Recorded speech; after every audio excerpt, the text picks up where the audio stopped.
The year 2004 was a cruel one for the small town of Havenwood.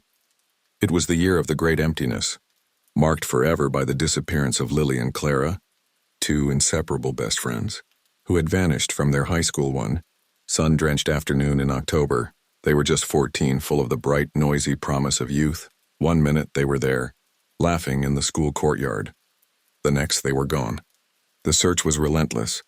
The town rallied, plastering telephone poles and storefronts with their smiling faces. Helicopters with powerful searchlights sliced through the night sky. But the ground gave up no secrets. No bodies, no notes, no ransom demands. The police had no suspects, no leads. The trails went cold and the days bled into weeks. The weeks into months and the months into 8 long, agonizing years of silence. Lily's parents kept her room untouched, the bed neatly made as if she might come home for dinner. Clara's family moved away, unable to bear the weight of a house filled with so many ghosts. The town whispered theories. They had run away. They had been abducted by a stranger. They had fallen into a forgotten well in the woods. But they were all just stories, a way to fill the void left by 2 missing girls. Then, in the summer of 2012, a record-breaking drought turned the fields on the outskirts of Havenwood into a tinderbox. A stray spark from a passing car ignited a fire that swept through acres of dry farmland, leaving behind a scarred, blackened landscape. As the firefighters worked to douse the final embers, one of them, a young man named Jake who had gone to high school with Lily and Clara, noticed something strange. The ground beneath his feet was unnaturally flat in one small scorched patch. He nudged the ash away with his boot and found the outline of a rusted metal hatch, partially hidden by years of overgrowth and soil. A chill went down Jake's spine. He called his captain, and soon the police were on the scene. The hatch was heavy, its hinges groaning in protest as they pried it open. A set of rusted ladder rungs led down into the dark. The air that rose from the opening was stale and cold. Below, a single weak beam of a flashlight illuminated an underground bunker. Hidden from the world, the discovery was both a relief and a nightmare. Inside, the investigators found what remained of a small makeshift room. There were 2 threadbare sleeping bags, a few empty water jugs, and rusted cans of food. A small battery-powered radio sat on a crate, but it was the writing on the wall that told the true, horrifying story. Scrawled in what appeared to be chalk, a calendar marked the passing of days and months with no end date. Below it, in a small, shaky hand, were the names Lily and Clara. Near the calendar, an empty space on the wall was marked by 2 small, faded smudges. It took a moment for the police to realize what they were: the remnants of 2 photos that had been taped to the wall. Beside them, etched into the metal wall, were 2 initials, CR. Further investigation revealed the bunker was meticulously constructed and had been in place for years, maybe decades. The property it was on belonged to a man named Calvin Reeves, a reclusive loner who had lived on the outskirts of town for as long as anyone could remember. Reeves had been a handyman for the high school where Lily and Clara attended and had done some repair work there in the days before they disappeared.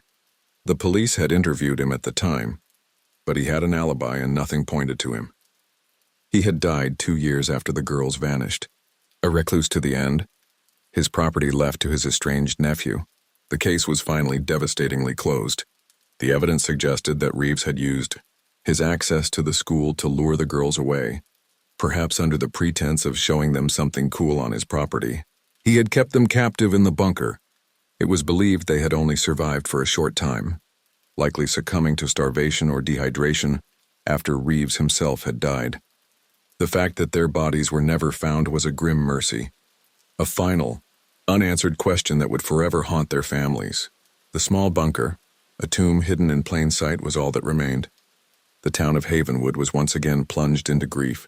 The mystery was solved, but the truth was more brutal than anyone had imagined.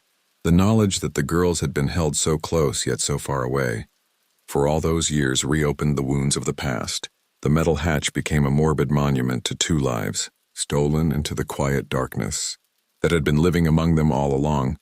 The town could finally begin to mourn, but the ghost of that brutal, hidden truth would forever linger beneath the scorched earth.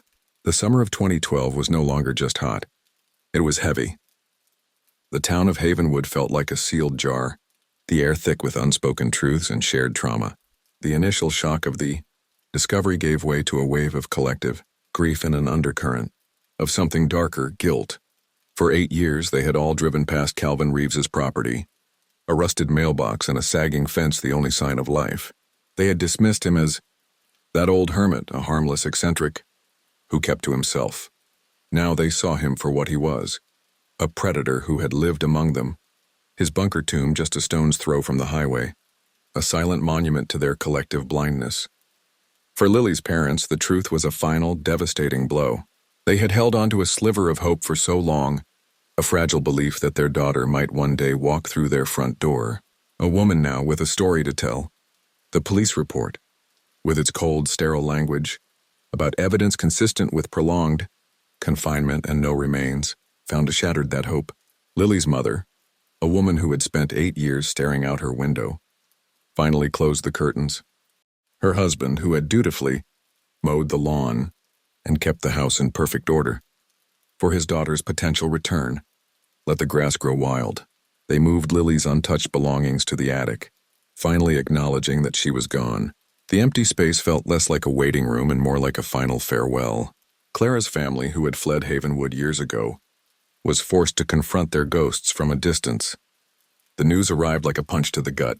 They returned for the first time since leaving, not for a reunion, but to stand on the scorched field and stare at the hatch, now sealed with a chain and a padlock. Clara's mother, her face etched with a decade of sorrow, knelt and touched the metal, as if she could feel the last lingering warmth of her daughter. She had believed that leaving would dull the pain, but the truth proved that some wounds never heal. They only wait. The old Reeves property became a grim landmark. Curiosity seekers drove by slowly, slowing down to stare at the spot where the bunker was. Teenagers dared each other to sneak onto the land at night. The new owner, Reeves's nephew, a man who lived in another state and had no idea of his uncle's secrets, quickly put the property up for sale. But who would want to live on land that held such a dark secret?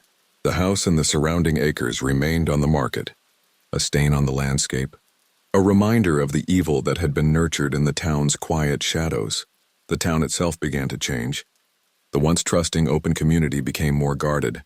Parents watched their children with a new, frantic vigilance. The story of Lily and Clara became a cautionary tale, whispered in playgrounds and living rooms, a warning about the stranger you think you know. The innocence of Havenwood was gone, burned away just like the field that had given up its secret. But the story wasn't over for everyone. For Jake, the young firefighter who had found the hatch, the discovery was a turning point. He had known the girls, had sat in the same classrooms, walked the same hallways. He felt a fierce burning need for more answers. The police had closed the case, but Jake felt an unshakable feeling that something was still missing. The chilling discovery on the wall, the calendar, and the 2 sets of initials haunted his thoughts.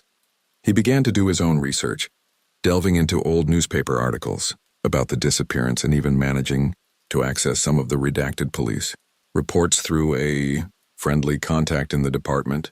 He wanted to know how Reeves had done it, and more importantly, what had happened in those final moments.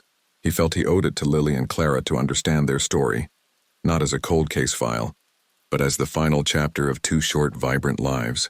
He couldn't shake the feeling that the small, dark room, their tomb, still had secrets to tell.